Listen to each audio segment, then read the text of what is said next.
पिछले एपिसोड में हमने बात की कि कैसे पारसीज इंडिया आए, उन्होंने कॉटन की ट्रेडिंग की और बाद में उन्होंने बिजनेस में एंट्री की। साथ ही हमने बात की कि जमशेदजी टाटा ने कैसे अपने बिजनेस में शुरुआत में अप्स एंड डाउन्स देखे और फाइनली एक अपना सक्सेसफुल बिजनेस खड़ा किया। और उन प्रॉफिट से ना कि उन्होंने सिर्फ अपना बिजनेस एक्सपांड किया बल्कि अपने एम्प्लॉयज के बारे में भी सोचा और वो बन गए पूरी दुनिया के सबसे बड़े फिलैंथ्रोपिस्ट। और हमने देखा कि कैसे शिव नारायण और बलदेव दास बिरला ने अपने सही डिसीजंस के दम पर 80 लाख रुपए की वेल्थ जनरेट की। लेकिन यहां से आगे बिरलास की कहानी सिर्फ सही डिसीजंस की नहीं है, वो है जिद की, विश्वास की और हवाओं के विपरीत उड़ान की।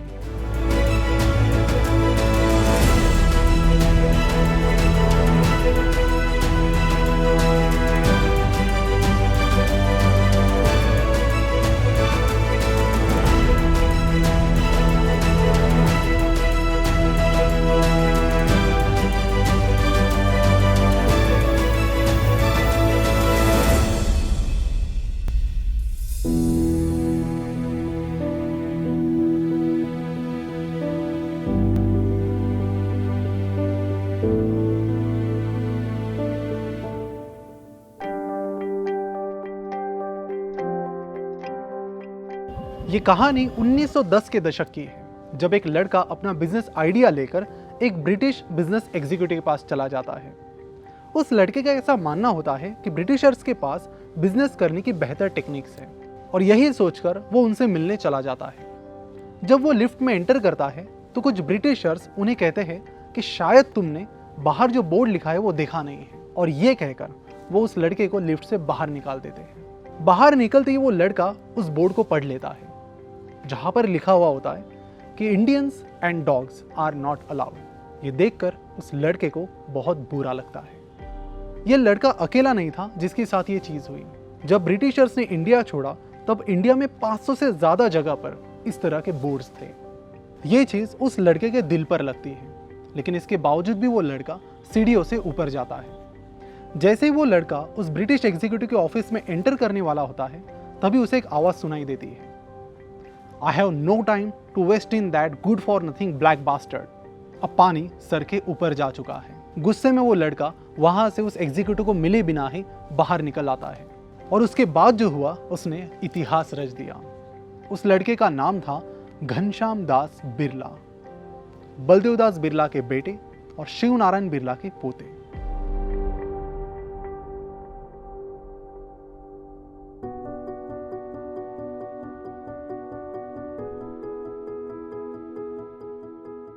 घनश्याम दास बिरला 16 साल के थे जब वो बिजनेस में उतरे।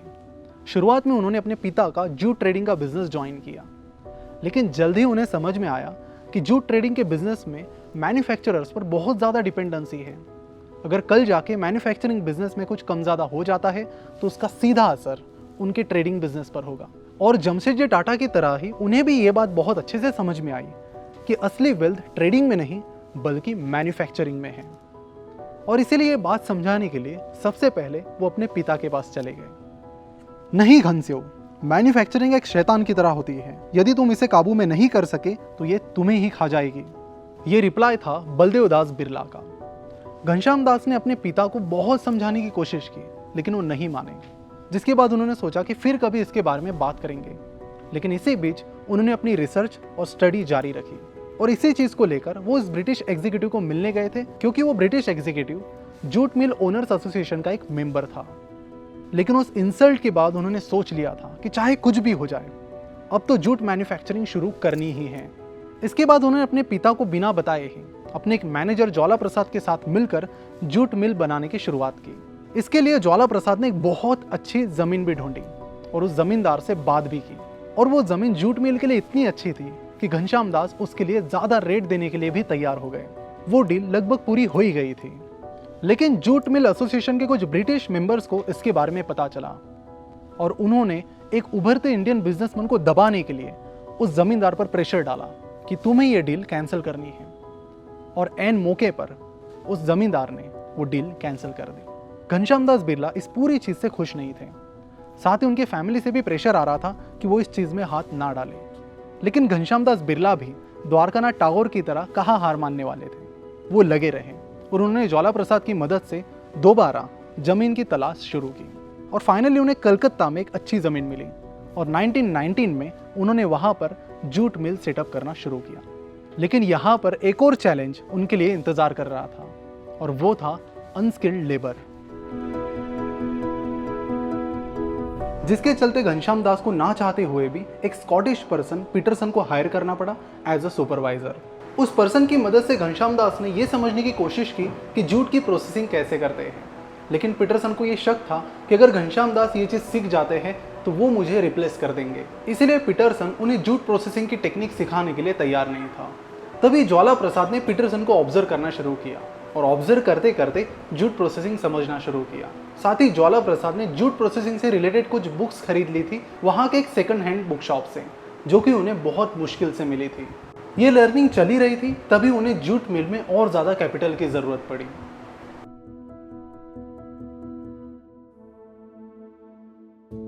घनश्याम दास ने जो 50 लाख रुपए अपनी जूट मिल में लगाए थे वो अब खत्म हो रहे थे और ऐसे में उन्हें ज़रूरत थी और कैपिटल की, और इसके लिए उन्होंने सोचा कि अब मुझे लोन लेना चाहिए। तुम्हारे जूट के बिजनेस में कोई दम नहीं है, ये बिल्कुल भी नहीं चल पाएगा। ये वर्ड थे इंपीरियल बैंक के, जिन्होंने घनश्याम दास बिरला की लोन रिक्वेस्ट को रिजेक्ट किया। कई सारे लोगों का ये मानना है कि ये भी ब्रिटिशर्स की एक चाल थी, क्योंकि अब तक घनश्याम दास बिरला की जूट मिल अंग्रेजों को कंपटीशन दे रही थी। लेकिन इससे भी घनश्याम दास बिरला पीछे नहीं हटे और उन्होंने इसका भी सोल्यूशन निकाला। सोल्यूशन ये था कि कंपनी के शेयर्स बेचे जाए और उससे पैसा उठाया जाए। उन्होंने तुरंत अपनी कंपनी के शेयर्स बेच दिए। आपको जानकर हैरानी होगी कि उस टाइम कंपनी के शेयर्स ओवर सब्सक्राइब्ड हुए, जिससे घनश्याम दास बिरला की कैपिटल रिक्वायरमेंट फुलफिल हुई। लेकिन अभी भी ब्रिटिशर्स की डर्टी ट्रिक्स उनके बिजनेस को नुकसान पहुंचा रही थी, जैसे कि उन्होंने बिरलास के प्रोडक्ट्स के लिए फ्रेट रेट बढ़ा दिए और साथ ही उनका जूट मिल ओनर्स एसोसिएशन का एप्लीकेशन रिजेक्ट किया। लेकिन इसके बावजूद भी उन्होंने अपने जूट मिल के बिजनेस को प्रॉफिटेबल बनाया और बाद में अपने भाइयों के साथ मिलकर हिंदाल्को, ग्रासिम और हिंदुस्तान मोटर्स की शुरुआत की और फिर कभी पीछे मुड़कर नहीं देखा। The men who built India में हम देख रहे हैं कि इंडियन इकोनॉमी की कैसे मजबूत नींव रची गई, जिसके चलते इंडिया एक इमर्जिंग कंट्री के तौर पर डेवलप होने लगा, जिसके चलते लोगों का पर कैपिटा इनकम बढ़ने लगा और बाद में स्पेंडिंग पावर भी। और अब इंडिया धीरे धीरे क्रेडिट इकोनॉमी बन रहा है, जहां पर लोग ईएमआई और लोन के फॉर्म में स्पेंडिंग करने लगे हैं और क्रेडिट कार्ड्स को भी अडॉप्ट करने लगे हैं। But sadly people are using it without getting any benefit. तो अपने क्रेडिट कार्ड एक्सपीरियंस को रिवॉर्डफुल बनाने के लिए हम आपको इंट्रोड्यूस करते हैं क्रेड से। क्रेड में आप मल्टीपल क्रेडिट कार्ड्स मैनेज कर सकते हैं और साथ ही अपने क्रेडिट कार्ड बिल्स पे कर सकते हैं सिमलेसली। यहाँ पर आप हर एक पेमेंट पर क्रेड कॉइन्स अर्न कर सकते हैं, जिसे आप रिडीम कर सकते हैं अपने फेवरेट ब्रांड्स पर कैशबैक और एक्सक्लूसिव रिवॉर्ड्स क्लेम करने के लिए। और इतना ही नहीं, आप यहाँ पर rent, education bill, telecom, recharge, DTH, electricity, loan payments, water bill, इन सारे बिल्स को पे कर सकते हैं। क्रेड सारे बिल पेमेंट्स के लिए एक वन स्टॉप डेस्टिनेशन है। इसके साथ ही get a chance to win Maldives trip for 2 and win iPhone, iPad and MacBook. तो नीचे डिस्क्रिप्शन में दी गई लिंक पर क्लिक करके क्रेड को जरूर इंस्टॉल कीजिए और आपका पहला पेमेंट हमारे रेफरल कोड के जरिए कीजिए, जिसके बाद आपको मिलेगा 250 रुपीज का कैशबैक।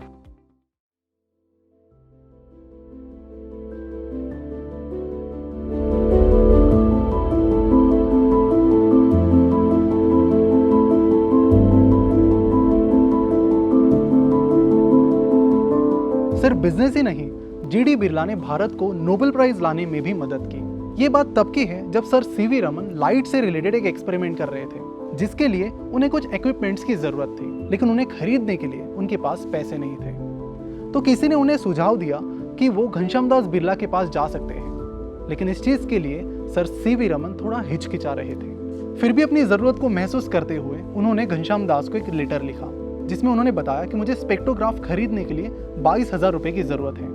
अगर आप मुझे ये पैसे दे देते हैं तो 1 साल के अंदर ही मैं भारत के लिए नोबेल प्राइज लेकर आऊंगा।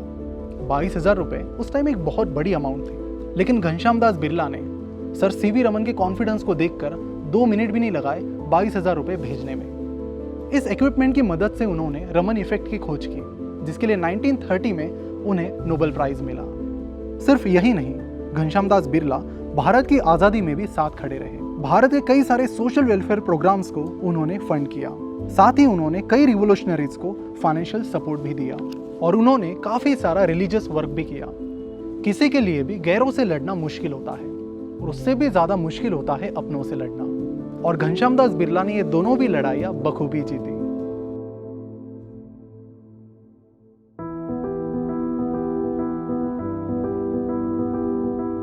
घनश्याम दास बिरला जैसी ही हिम्मत थी एक टाटा में, जिनका नाम था दोराबजी टाटा।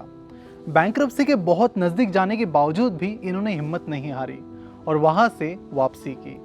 दोराबजी टाटा जमशेदजी टाटा के बेटे थे और दोराबजी टाटा ने अपने पिता को हमेशा एक बात कहते हुए सुना था कि nation that understood the value of iron would reap wealth in gold, और यही बात दोराबजी के साथ रही। इसलिए जब जमशेदजी टाटा लोहे की खान की इंडिया में खोज कर रहे थे तब दोराबजी टाटा उनके साथ थे। जमशेदजी टाटा ने एक जर्मन जियोलॉजिस्ट की रिपोर्ट पढ़ी थी जिसमें लिखा था कि सेंट्रल इंडिया के चंदा डिस्ट्रिक्ट में कई सारे मिनरल डिपॉजिट्स हैं। ये चंदा डिस्ट्रिक्ट आज का चंद्रपुर है, जो कि नागपुर से करीब 150 किलोमीटर दूर है। इसके बाद जमशेदजी टाटा ने चंदा डिस्ट्रिक्ट के वरोरा से कुछ माइनिंग सैंपल्स टेस्टिंग के लिए जर्मनी भेजे, लेकिन रिजल्ट्स कुछ खास नहीं आए और इससे दोराबजी टाटा बहुत निराश हुए। और इसके बाद दोराबजी टाटा ने अगले 17 सालों तक अपने पिता जमशेदजी टाटा को अलग अलग जगह पर टेस्टिंग करते देखा। इन 17 सालों बाद जमशेदजी टाटा को एक जियोलॉजिस्ट के बारे में पता चला जिसका नाम था चार्ल्स पेज परिन। जमशेदजी टाटा परिन के न्यूयॉर्क ऑफिस का दरवाजा बिना खटखटाए ही उसके ऑफिस में चले गए और जमशेद जी ने पूछा, you are mister Parin, aren't you? Parin Jamshed ji के इस एटीट्यूड से हैरान था, लेकिन उसने हाँ में सर हिलाया और उसके बाद जमशेद जी ने एक ही सांस में अपने अगले सेंटेंस को पूरा किया। I have found my man then. I want to set up a steel plant in India and I need you as my chief advisor. Don't worry about costs. I am prepared for it. I want you to be there with me. परिन के लिए टाटा एक ऐसे आदमी थे जो अपनी 60s में थे और उनकी एनर्जी देखते हुए उन्होंने अपने साथी जियोलॉजिस्ट सीएम वेल्ड को उनके साथ इंडिया भेजा। अब इंडिया में चंदा डिस्ट्रिक्ट के जंगलों में वेल्ड टाटा के साथ बुलक कार्ट पर और पैदल चल रहे हैं और अलग अलग जगह से सैंपल्स कलेक्ट कर रहे हैं, लेकिन उस जगह पर उन्हें इनफ क्वांटिटी में आयरन नहीं मिला। कुछ ही महीनों बाद वेल्ड टाटास को ये बताते हैं कि उस एरिया में आयरन माइंस नहीं मिल सकती, जिसके बाद Dorabji Tata local district office में जाते हैं ये बताने के लिए कि वो अपना प्रोजेक्ट वाइंड अप कर रहे हैं। इसी बीच उनकी नज़र भारत के जियोलॉजिकल सर्वे मैप पर जाती है जहाँ पर उन्हें कुछ गहरे रंग के धब्बे नजर आते हैं। अब जियोलॉजिस्ट के साथ रहते रहते उन्हें उन धब्बों का मतलब तो समझ में आ ही जाता है। उसे ठीक से देखने के बाद उन्हें पता चलता है कि एक आयरन माइन है नागपुर से 250 किलोमीटर दूर और जगह है भिलाई। लेकिन यहाँ पर स्टील प्लांट बनाने में एक बड़ी दिक्कत है और वो है पानी। तब 20 फरवरी 1904 को पीएन बोस, जो कि एक जियोलॉजिस्ट थे, उन्होंने जमशेदजी टाटा को एक लेटर लिखा। उस लेटर में उन्होंने मयूरभंज, जो कि ओडिशा में आता है, उसके आयरन माइन के बारे में बताया जो गोरू महिसनी हिल्स में थी, और यह भी कहा कि वहाँ के महाराजा जो भी वहाँ पर स्टील प्लांट बनाएगा उसे काफ़ी इंसेंटिव देना चाहते हैं। लेकिन इसके पहले ही जमशेदजी टाटा की तबीयत खराब हो जाती है और मई 1904 में उनकी डेथ हो जाती है और इसके बाद दोराबजी टाटा उस सपने पर काम करना शुरू रखते हैं।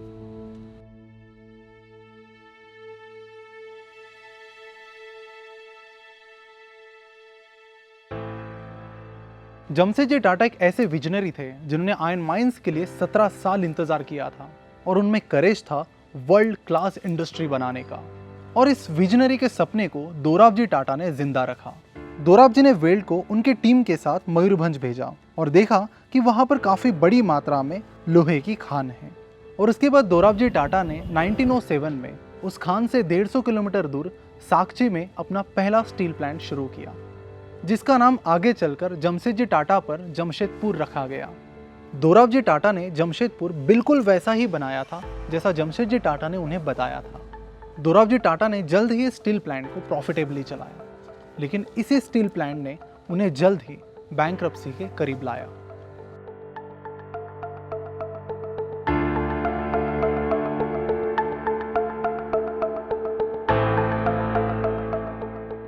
वर्ल्ड वॉर 1 शुरू होने के बाद स्टील की डिमांड काफ़ी बढ़ गई, जिसे देखते हुए तब के टिस्को और आज के टाटा स्टील ने अपना प्रोडक्शन बढ़ाया। लेकिन जल्दी उन्होंने देखा कि डिमांड तो बढ़ गई है लेकिन प्राइस नहीं बढ़ रही है, और फिर 1918 में वर्ल्ड वॉर ख़त्म होने के बाद स्टील और आयरन की प्राइसेस में काफ़ी गिरावट आई, जिसके चलते टिस्को का प्रॉफिट 90% से कम हुआ। और 1924 तक इंपीरियल बैंक ऑफ इंडिया ने टिस्को को लोन लेने के लिए और ज़्यादा कोलैटरल की डिमांड की। अब दोराबजी टाटा मुसीबत में आ चुके थे, क्योंकि उन्होंने ऑलरेडी टिस्को के सारे एसेट्स प्लेज कर दिए थे। अब दोराबजी काफ़ी परेशान थे। उन्होंने अपनी खुद की सारी पर्सनल प्रॉपर्टी प्लेज की, लेकिन वो भी सफिशिएंट नहीं थी।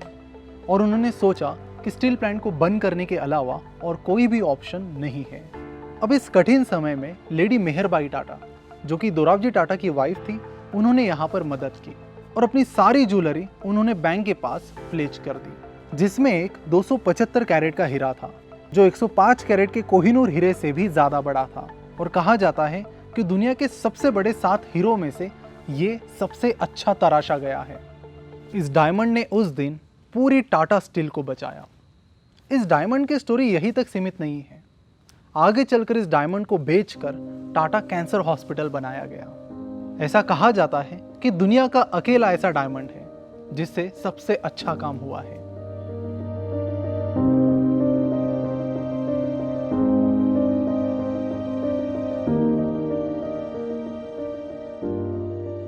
दोराबजी टाटा का ये स्टील प्लांट भारत का पहला स्टील प्लांट बना और आज टाटा स्टील 65,000 से भी ज्यादा लोगों को रोजगार देता है। टाटा और बिरला ने सिर्फ इंडस्ट्रीज ही नहीं खड़ी की, उन्होंने अपनी बाउंड्री के बाहर जाकर भी काम किया और कई बार उन्होंने साथ मिलकर भी काम किया।